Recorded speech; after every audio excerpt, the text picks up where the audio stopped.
오늘 우리에게 주시는 하나님 말씀은 마가복음 6장 45절부터 56절까지 말씀입니다. 마가복음 6장 45절부터 56절까지 말씀, 신약성경 63면에 있습니다.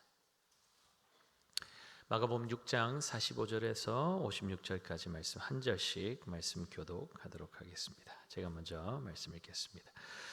예수께서 즉시 제자들을 재촉하사 자기가 무리를 보내는 동안에 배 타고 앞서 건너편 벳세다로 가게 하시고 무리를 작별하신 후에 기도하러 산으로 가시니라.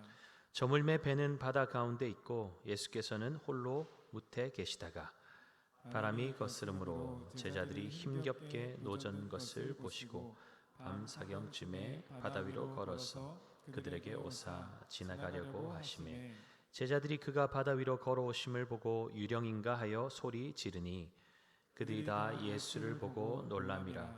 이에 예수께서 곧 그들에게 말씀하여 이르시되 안심하라 내니 두려워하지 말라 하시고 배에 올라 그들에게 가시니 바람이 그치는지라. 제자들이 마음에 심히 놀라니 이는 그들이 그 떡 떼시던 일을 깨닫지 못하고 도리어 그 마음이 둔하여졌음이러라. 건너가 게네사렛 땅에 이르러 대고 배에서 내리니 사람들이 곧 예수신 줄을 알고 그 온 지방으로 달려 돌아다니며 예수께서 어디 계시다는 말을 듣는 대로 병든 자를 침상째로 메고 나오니 아무데나 예수께서 들어가시는 지방이나 도시나 마을에서 병자를 시장에 두고 예수께 그의 옷가에라도 손을 대게 하시기를 간구하니 손을 대는 자는 다 성함을 얻으니라. 아멘. 자, 우리 귀한 믿음의 지체들 인사 나누겠습니다. 함께 예배드리게 돼서 너무 행복합니다. 얼굴만 봐도 좋습니다. 큰 은혜 받으세요. 네. 세 번째는 좀 잘 안 하셨지만, 네. 보니까 서로 이렇게 인사 나누는 것이 점점 더 자연스러워져 가고, 그냥 좀 멀쩡하게 앉아 계신 분들이 거의 이제 없는 것 같습니다. 가족됨을 누리기 위해서 여러분들이 마음을 여셔야 되고 또 먼저 다가가는 것, 서로를 가족으로 생각하고 대하는 것, 그것이 참 중요한 것 같습니다. 그래서 우리 말 한마디가, 우리의 표정 하나하나가 서로에게 얼마나 좋은 선한 영향력을 끼칠 수 있는지 이 공동체 안에서 맛보았으면 좋겠어요. 그래서 여기 교회 안에서만 뿐만 아니라 여러분들이 가시는 곳, 그것이 직장이 될 수도 있고 마트가 될 수도 있고 동네 사람들을 만날 수도 있고 여러분들을 보면 뭔가 저 사람은 다르네, 뭔가 있네, 이렇게 다른 사람들이 인식할 정도로 그렇게 여러분들의 그 아름다운 미소, 아름다운 말 한마디가 예수 그리스도를 드러내는 데 쓰임받는 거룩한 통로 되시기를 바랍니다. 자, 우리 요한복음 20장 21절 말씀 암송 한번 하죠. 예수께서 또 이르시되 너희에게 평강이 있을지어다. 아버지께서 나를 보내신 것 같이 나도 너희를 보내노라. 요한복음 20장 21절 말씀. 자, 같이 할까요? 예수께서 또 이르시되 너희에게 평강이 있을지어다. 아버지께서 나를 보내신 것 같이 나도 너희를 보내노라. 요한복음 20장 21절 말씀. 아멘. 자, 오늘 말씀의 제목 같이 볼까요? 떠나라 붙잡으라. 이것만 기억하면 됩니다. 이제 뭘 떠나야 되는지 뭘 붙잡아야 되는지 말씀 들으면서 여러분들이 한번 찾아보시고요. 우리 사회는 타인과의 끊임없는 비교가 일상이 되어 있습니다. 먹을 것이 없어서 굶주리고 배고픈 것이 아니라 먹을 것이 충만함에도 넘쳐나는데도 다른 이와 비교하면서 더 좋은 것을 누리지 못하는 그 상대적 박탈감 때문에 허기짐을 느끼고 결핍을 느낍니다. 성과 중심의 교육과 사회 분위기는 이런 공허한 마음에 더 큰 박탈감과 허무함을 조장하죠. 자신의 존재 자체의 소중함이 아니라 쓸모가 존재 가치를 결정하는 사회 구조 속에서 우리는 끊임없이 자신의 쓸모와 자신의 가치를 증명하라는 도전을 받으며 살고 있습니다. 여러분은 이러한 세상의 도전 앞에서 어떻게 반응하고 계십니까? 세상의 요구에 충실한 답변을 내놓기 위해서 자신의 쓸모를 증명해내기 위해서 열심으로 달려가고 계십니까? 아니면 다른 목적을 가지고 그렇게 열심히 달려가고 계십니까? 오병이어로 수천 명이 배불리 먹고 남은 현장은 그야말로 축제 현장이었습니다. 기적의 현장이었죠. 이곳만큼 제자들의 쓸모와 가치가 잘 증명될 만한 곳은 없어 보입니다. 갈릴리의 촌부들이라는 딱지를 떼버리기에 너무나 좋은 기회였죠. 더군다나 제자들은 전도 여행과 수많은 사역으로 지쳐 있었습니다. 지금만큼 편히 쉴 수 있는 기회도 드물 것 같습니다. 그런데 예수님은 너무나 야속하게도 제자들에게 잠깐의 여유도 주지 않고 그 자리를 떠나서 배를 타고 다른 지역으로 이동하라고 명령하고 계시죠.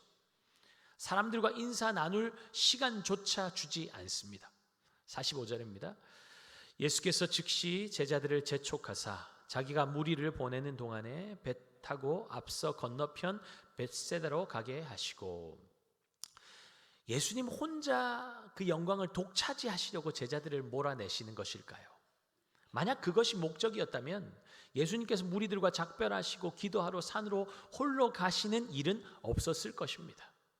그렇다면 예수님께서 제자들을 사람들의 환호와 박수가 있고 기쁨과 감동과 감격이 넘치는 그 자리에 머물지 못하도록 하신 것에는 다른 이유가 있다는 것이겠죠. 예수님께서 베푸신 기적 앞에 사람들은 열광했습니다.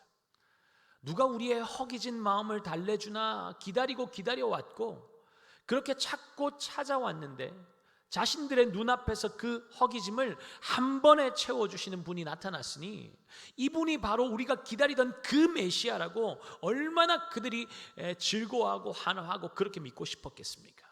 그러니 흥분하는 거죠. 그 모습을 보는 제자들도 마찬가지 아니었을까요?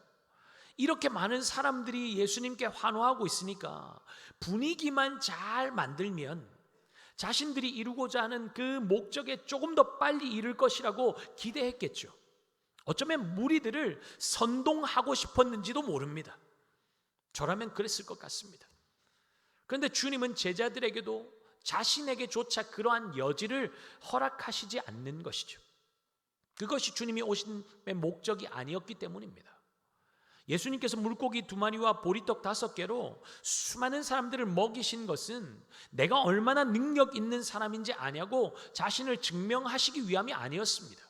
그분의 동기는 사랑이었습니다. 목자 없는 양같이 헤매다가 기진하여서 쓰러지면 어떻게 하나? 자기 백성들을 향한 긍휼의 마음이 자기 몸을 떡으로 먹이기 위해서 찢어서 내어주신 주님의 마음 아닙니까? 자기 필요를 채워주면 이렇게 예수님을 환영하고 환호하다가 내 원함과 내 생각과 다르면 언제든지 버리고 죽일 것을 아시면서도 예수님은 아버지의 뜻을 따라서 자신을 비우고 또 비우시고 모든 것을 우리를 위해 내어주시는 것을 기뻐하셨습니다.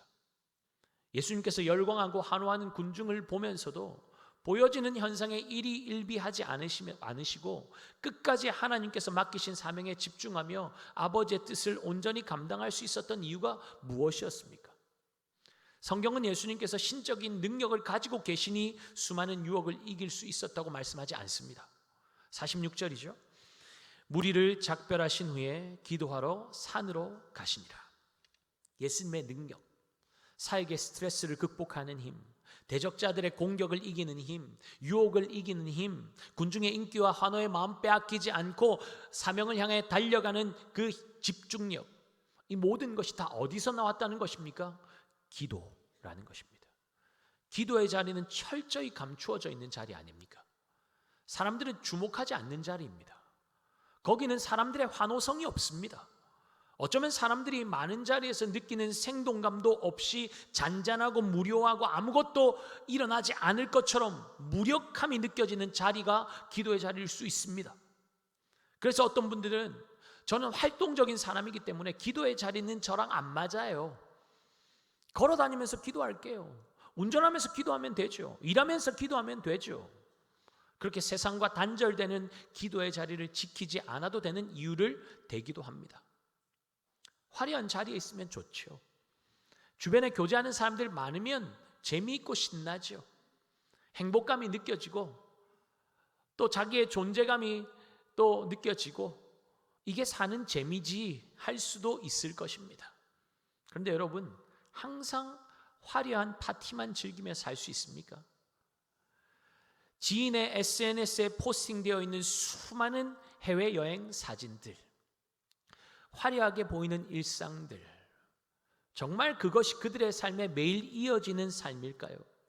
그렇지 않죠.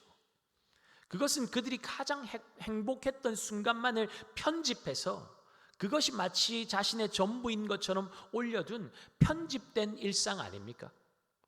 나 이런 행복한 삶 살고 있어. 내 삶은 이렇게 완벽해. 그렇게 자기 증명하고 싶은 거죠.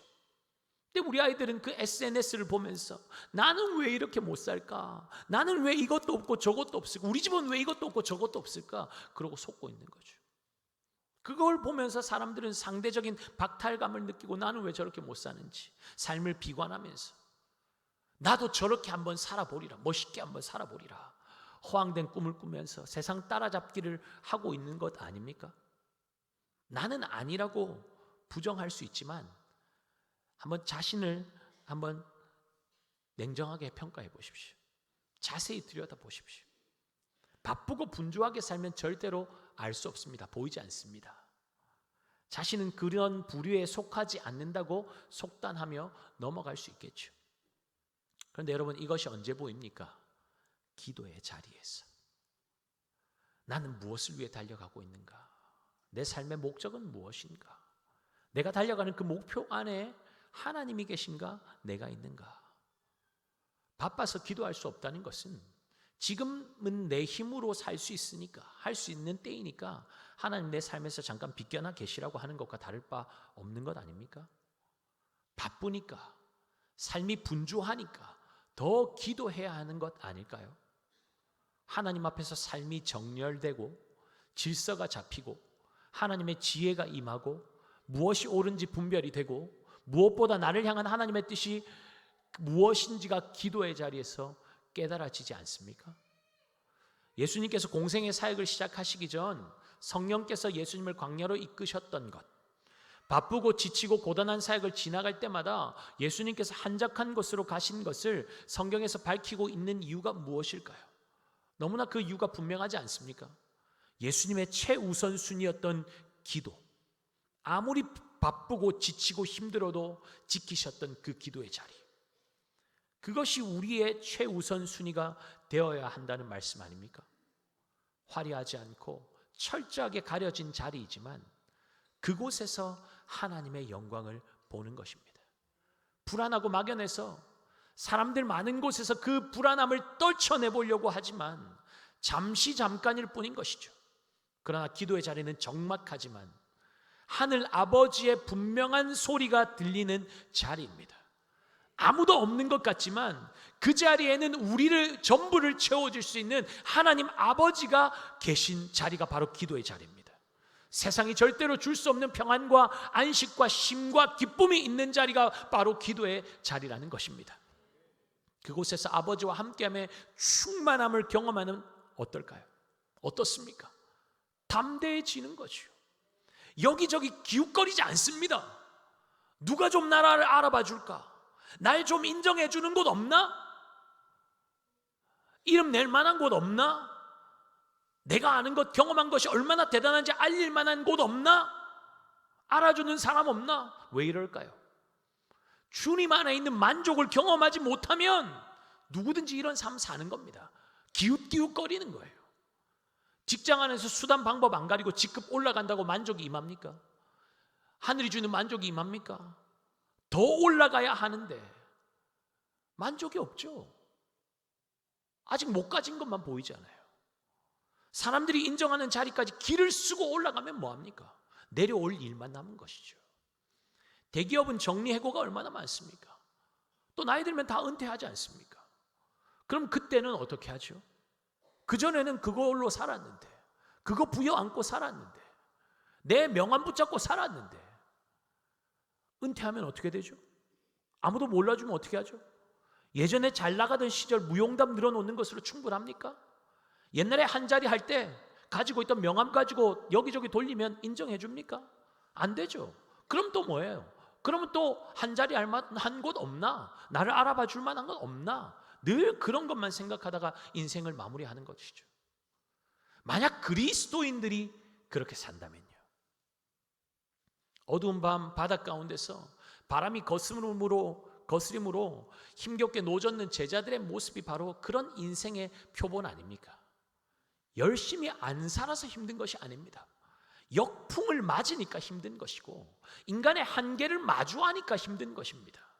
밤늦은 시간까지 쉬지 않고 노를 저어보지만 뱃사람의 경험도 꺼내들고 가진 노력은 다하고 있지만 진전은 없고 한자리에서 계속 맴돌고 있고 몸은 지치고, 그러니까 정신적으로 지쳐서 다 내려놓고 싶은 지경까지 이르게 되는 것이죠. 인생의 이러한 고난은 예수 믿는 사람이나 믿지 않는 사람이나 다 경험할 수 있는 상황 아닙니까? 그렇다면 예수 믿는 사람은 뭐가 중요하죠? 다 고난을 만나는데 뭐가 다르죠?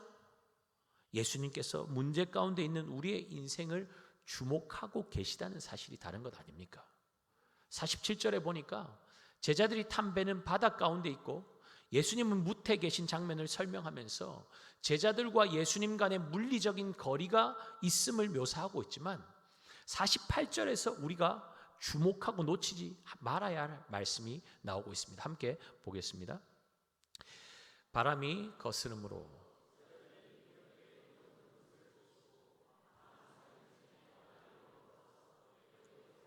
아멘. 바람이 거스름으로 제자들이 힘겹게 노젓는 것을 어떻게 하셨다고요? 보시고, 예수님은 제자들이 당하고 있는 어려움을 하나도 빠짐없이 다 지켜보고 계셨다는 것입니다. 여러분, 여기서 알 수 있는 게 뭐예요? 우리가 죽을 힘을 다해서 한번 살아보려고 애쓰고 있는, 고난을 한번 뚫어보려고 애쓰고 있는 그 모습들을 우리 주님께서 다 지켜보고 계시다는 것입니다. 그리고 거기서 그치지 않죠. 보시고 어떻게 하십니까? 밤 사경쯤에 바다 위로 걸어서 그들에게 오사, 제자들이 당하는 고난의 현장으로 찾아오셨다는 거예요. 내버려 두시지 않았다는 것입니다. 찾아오셨다는 겁니다. 여러분, 우리가 고통당하고 고난당하고 어려움 당할 때 우리가 가장 많이 오해하는 게 뭡니까? 나 혼자다, 아무도 나를 관심 가지지 않는다, 나 혼자 내버려졌어. No, 아니라는 거예요. 하나님이 그걸 지켜보고 계시고 너희 알아서 한번 해봐 하지 않으시고 그 고난의 현장으로 들어오신다는 거예요. 찾아오신다는 거예요.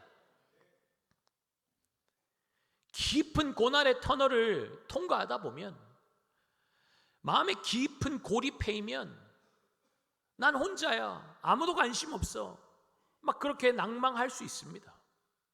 그런 생각할 수 있어요. 그러한 때 우리가 반드시 기억해야 할 것이 무엇이라는 것입니까? 우리 혼자가 아니라는 거예요. 주님이 여러분과 함께 하신다는 겁니다. 그 고난의 자리에 함께하고 계신다는 겁니다. 예수님께서 제자들의 고난을, 시간을 빠짐없이 지켜보고 계셨고 그들의 삶으로 찾아오셨듯이 우리의 삶 가운데 우리 주님께서 항상 찾아와 거기에 함께하고 계시다는 사실입니다. 우리 주님은 우리 대신 고통당하시고 우리의 수치와 고난을 대신 져주시는 분 아닙니까? 무거운 짐진 자들을 항상 자신의 안식으로, 쉼으로 초대하시는 분이 우리 주님 아니십니까? 믿으라는 거죠. 그런데 오늘 본문에 이해할 수 없는 장면이 나오고 있습니다.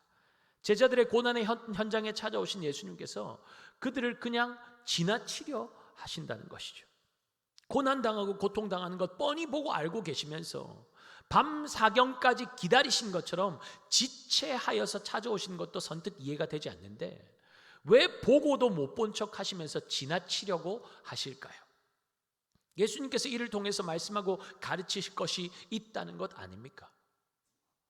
오실 타이밍을 기다리셨다는 것, 오셔서 그냥 제자들의 문제를 바로 즉시 당장 해결해 주시는 것이 아니라 방관자처럼 지나치려 하셨다는 것은 예수님이 이를 통해서 말씀하고자 하는 의도가 있다는 것입니다.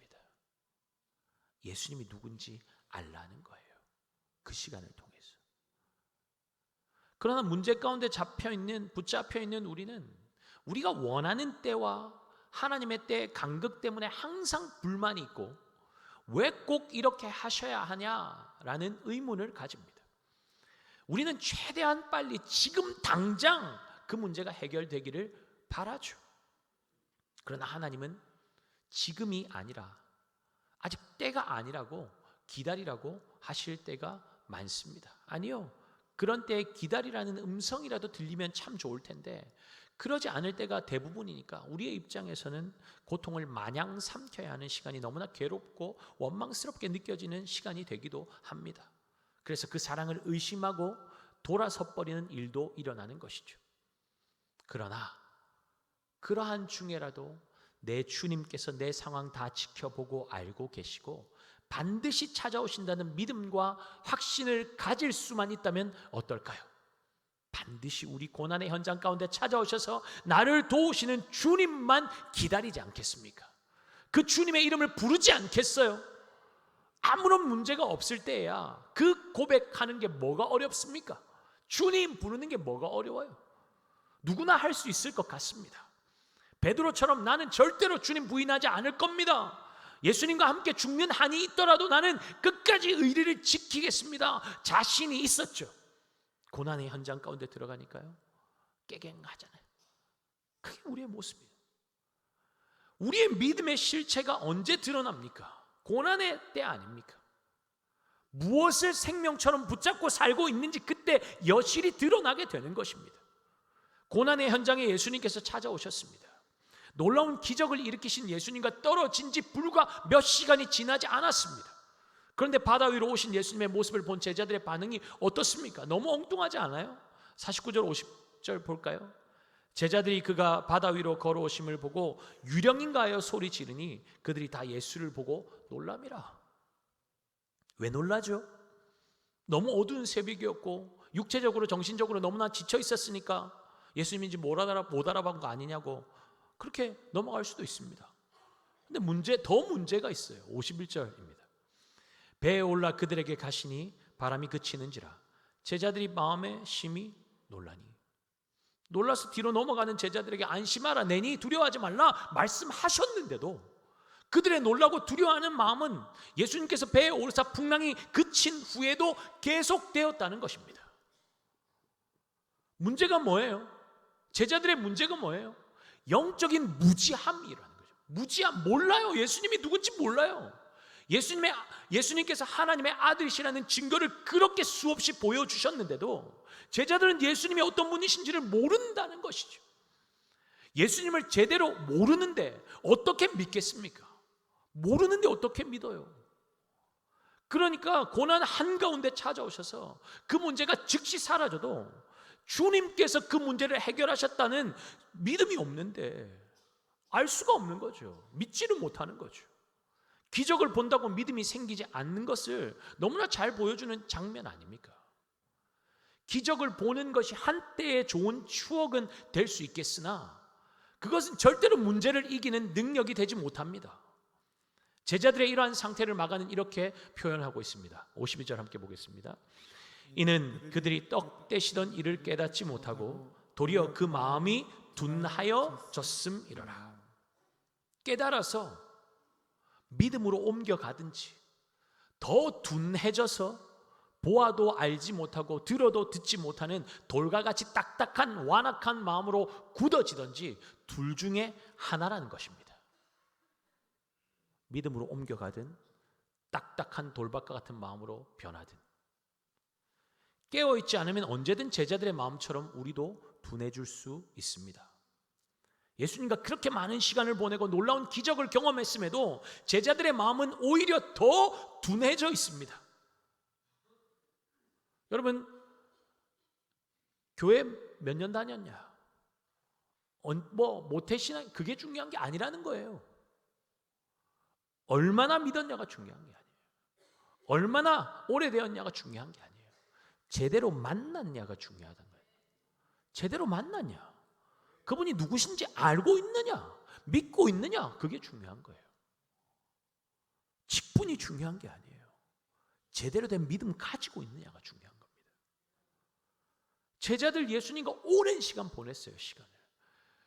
기적의 현장에는 다 있었죠. 다 보았죠. 가장 중심부에 있었죠. 근데 둔해져 있는 거예요. 모르는 거예요. 그런데 게네사렛 땅에 있던 사람들은 제자들과 너무 대조적인 반응을 보이고 있습니다. 54절 볼까요? 배에서 내리니 사람들이 곧 예수신 줄을 알고. 여러분, 기적의 현장에서 예수님과 함께 있다가 몇 시간 지나지 않았는데 물 위에 오시는 그 예수님을 보고 유령인 줄 알고 깜짝 놀라가지고 뒤집어지고, 풍랑도 그치게 하시고 잠잠하게 하시고, 그 배에 오르셨는데도 예수님 인정하지 못하고 믿지 못하고 그냥 놀라서 있는 제자들의 모습과, 이 이방 땅에 있는 사람들, 예수님이 배에서 내리니까 바로 예수님이다 알고 그냥 뛰어다니면서 예수님 오셨다고 문제를 가지고 예수님 앞으로 나오라고 그렇게 이끄는 그 이방 사람들과 어떤 차이가 느껴지십니까? 너무 대조적이지 않습니까? 너무 대조적이지 않아요? 여러분, 이 사람들이 예수신 줄 알고라는 이 단어는 대충 알았다는 의미가 아닙니다. 예수님께서 어떤 분이신지, 그동안 하셨던 일이 무엇인지를 철저하게 깨달아 알게 되었다는 것을 말합니다. 그러니까 물 위를 걸어오시고 배 위에 오르셔도 예수님이 어떤 분인지를 알아보지도 못하던 제자들의 둔하여진 마음과, 배에서 내리시자 예수님을 곧 알아보고 사람들에게 달려가서 예수님의 오심을 알리고 다니는 이 사람들과 제자들이 얼마나 큰 차이가 있습니까? 너무나 대조적이죠. 처음 된 자가 나중되고 나중된 자가 먼저 된다는 말씀을 이를 두고 하는 말씀 아닙니까? 물론 그들이 예수님의 메시아 되심을 온전히 알았다는 의미는 아닐 것입니다. 그러나 그들은 적어도 예수님께서 오시면 내 인생의 문제 해결된다는 정도의 믿음은 가지고 있지 않습니까? 그들은 점점 믿음으로 나아가고 있는 것입니다. 여러분의 믿음은 어떠세요? 자신의 믿음을 한번 살펴보세요. 점점 더 주님을 향한 신뢰로 나아가고 있는가? 아니면 점점 굳어지고 있는가? 나이의 문제가 아닙니다. 신앙생활에서 제일 위험한 것이 매너리즘 아닙니까? 항상 해왔던 일의 의미를 상실한 습관적인 반복. 해왔던 거 그냥 하는 거예요. 왜 하는지도 모르고 반복하는 거예요. 종 외치니 땡땡땡 쳐가면서 반복하는 거예요. 그게 종교생활 아닙니까? 종교생활은 굳어지게 되어 있습니다. 딱딱하게 화석화될 수밖에 없어요. 지난주에 우리가 부활주일로 지켰는데 여러분 어떠셨습니까? 어떤 부활주일 보내셨어요? 부활의 생명과 기쁨을 나누어야 할 영혼들의 이름을 작정하고 그렇게 이름을 쓰는 시간도 가졌고, 한 주간 그들의 이름을 불러가며 기도하는 기도 주간으로 가졌는데, 혹시 그냥 한 주를 바쁘게 살다 보니까 맞네, 지난주에 기도 주간이었다고 하는데 아이고 못했네, 이제야 생각나는 분 있지 않습니까? 어쩌면 그렇게 한다고 되겠어, 마음이 딱딱하게 굳어져서 교회가 가는 방향과 전혀 상관없이 내 생각, 내 경험으로 my way, 내 방식만 고집하는 분이 있을지도 모르겠습니다. 물론 교회가 제시하는 방법보다 더 훌륭한 방법으로, 더 효율적으로, 더 효과적으로, 더 세련된 방식으로 전도하실 수 있는 분들이 있을 것입니다. 그래서 나는 그런 투박한 전도의 방식을 따를 수 없다고 말씀하는 분도 계시겠죠. 그래서 난 작정서도 안 낼 거고 내가 원하는 때 내가 원하는 방법으로 할 거다 하시는 분도 있을 겁니다. 우리가 택하여서 하는 방식이 무조건 옳다고 말씀드리는 것이 아닙니다. 전도의 방법도 얼마나 다양합니까? 꼭 노방 전도를 나가야 전도입니까? 꼭 글없는 책을 가지고 제시해야만 전도입니까? 그렇진 않죠. 물론 이것만이 전도는 아닙니다. 평소에 꾸준하게 전도하신다면 그것보다 좋을 것은 없습니다. 그런데 여러분, 그것이 쉽던가요? 사는 것이 바쁘다 보니까 지난주일에 무슨 말씀 들었는지 하루만 지나도 가물가물하지 않습니까? 지난주일 설교 제목 무엇이었는지 물어보면 여러분 기억나시겠어요? 오늘 몇 분 정도 기억하실까요? 여러분, 그러니까 이런 기회에 주님이 우리에게 맡기시고 바라시는 그 일을 한 번이라도 함께 도전해보자는 것입니다. 그냥 지나치고 안 했네 할 걸 하지 말고 그냥 주어진 기회에 순종함으로 반응하여서 한번 같이 해보자는 거예요. 혼자 하면 쉽지 않지만 함께 하면 힘이 나지 않습니까? 함께 하면서 교회가 달려가야 할 목적과 방향을 다시 한번 되새길 수 있지 않습니까?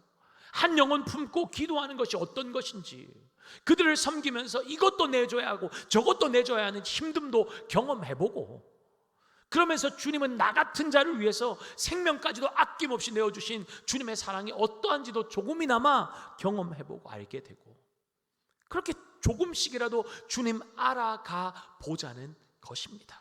뭐 대단한 일 하자는 게 아니에요. 그냥 순종의 발걸음을 한 걸음이라도 같이 옮겨 보자는 거예요. 10걸음, 100걸음 먼저 앞서가신 분이 계시겠죠. 그건 아닌 분도 있단 말입니다. 같이 한 걸음 내디져 보자는 거예요. 복음 전하는 것도 마찬가지 아닙니까? 평소에 다 알고 있는 내용이다. 복음 그만 좀 합시다. 할 수 있겠지만 막상 내가 너무나 잘 알고 있다고 큰 소리 치는 그 복음을 전하려고 하면 어떻습니까? 나의 실력 없음이 여지없이 드러나지 않습니까? 교회를 향해서 말도 안 되는 공격을 퍼붓는 사람의 말을 겸손하게 들어주고 자신을 돌아볼 기회를 삼지는 못할 망정 이것저것 반박하고 같이 소리 높여 싸우다가 돌아설 때 나의 연약함과 부족함을 보는 것이 얼마나 괴롭습니까? 그러면 주님, 제가 아직까지 이 모양이네요. 이렇게 안 변하는데 어떻게 하죠? 주님, 좀 불쌍히 여겨주세요. 그렇게 주님 앞에 기도하지 않습니까? 또 말주변도 없고 난 부족하고 잘 못한다는 마음이 내 마음에 가득하지만 그래도 주님 말씀 한번 순종해 보려고, 예수님 믿으세요 한마디 했을 뿐인데 전혀 기대도 하지 않았던 사람이 전혀 기대도 하지 않고 전했는데 그래 교회 한번 가보자고 따라 나서는 사람을 만날 때 그때 알게 되지 않습니까? 역시 내 힘으로 하는 것 아니구나. 내 지혜로 하는 것 아니구나. 내 안에 성령께서 하시는구나. 그러면서 주님의 능력을 더 경험하게 되는 것이죠. 여러분, 세상은 우리가 어떠한 사람인지 보여주라고 얼마나 부추겨 됩니까? 네가 어떤 사람인지 증명하라고, 말 안 하면 모른다고, 손해본다고. 그런데 우리 주님은 증명하라고 하는 그 자리에서 떠나라고 말씀하십니다. 떠나라. 사람의 인기와 환호에 한번 취해버리면 주님 놓치고 나락으로 떨어지는 것은 시간 문제 아닙니까? 온 삶을 낭비하는 안타까운 삶을 살 수밖에 없기 때문이죠. 그래서 주님도 그 자리를 떠나서 기도의 자리에 앉으신 것입니다. 떠나라 말씀하신 주님은 이제 붙잡으라고 말씀하십니다. 떠난다고 채워지지 않는 것이 아닙니다. 채워도 갈증 날 것들을 채우느라고 헛수고하지 말고 주님 붙잡고 주님으로 채우라는 것입니다. 주님만이 우리의 영원한 만족이 되시기 때문입니다. 사람들이 환호하고 주목하는 화려한 자리 떠난다고 다 잃는 게 아니에요. 우리의 보호막이 거쳐지는 것이 아닙니다. 나를 이끌어줄 사람이 없어서 뒤처지고 망하는 것이 아니라 내 삶의 유일한 보호자요 인도자이신 그 주님을 놓치니까 혼자 내버려진 것 같은 마음으로 두려워하는 거죠. 불안해하는 거죠. 세상에 주목하며 살면 늘 채워지지 않는 물동이를 부여잡고 사는 인생이 될 수밖에 없습니다. 그러나 하나님께서 주목하시는 화려하지는 않지만 가려진 자리이지만 사람이 주목하지 않는 자리에 앉으면 빈 마음, 공허한 마음, 두려운 마음, 불안한 마음, 우울한 마음 채워지고 흘러넘치는 역사가 일어납니다. 하나님이 주목하시는 기도의 자리를 붙잡는 저와 여러분 되시기를 예수님의 이름으로 축복합니다. 자기 증명의 자리를 떠나십시오. 그리고 주님이 증명하시는 자리를 붙잡으십시오. 내가 내 자신을 증명하지 않아도 우리 주님께서 우리를 증명해 주실 거예요. 예수 안에 있는 우리는 이미 증명된 사람들이고 그 존재 가치가 세상의 것과 비교할 수 없는 가치가 그 주님 안에서 발견되는 것입니다. 주님 안에서 주님의 놀라운 은혜와 그 풍성한 은혜를 누리며 사는 저와 여러분 되시기를 예수님의 이름으로 축복합니다. 주님이 나를 증명해 주시는 자리, 주님이 나를 인정해 주시는 자리, 주님이 나와 함께 하자고 말씀하시는 그 자리에 앉아서 주님의 그 부요함을 누릴 뿐만 아니라 내 안에 계신 그 주님으로 말미암아 풍성한 기쁨이 우리 안에 흘러 넘쳐서 다른 이들에게 그 기쁨이, 그 생명력이 흘러들어가 살리는 데 쓰임받는 저와 여러분의 삶이 될 수 있기를 예수 그리스도의 이름으로 축복합니다. 우리 다 함께 자리에서 일어나서 찬양합시다.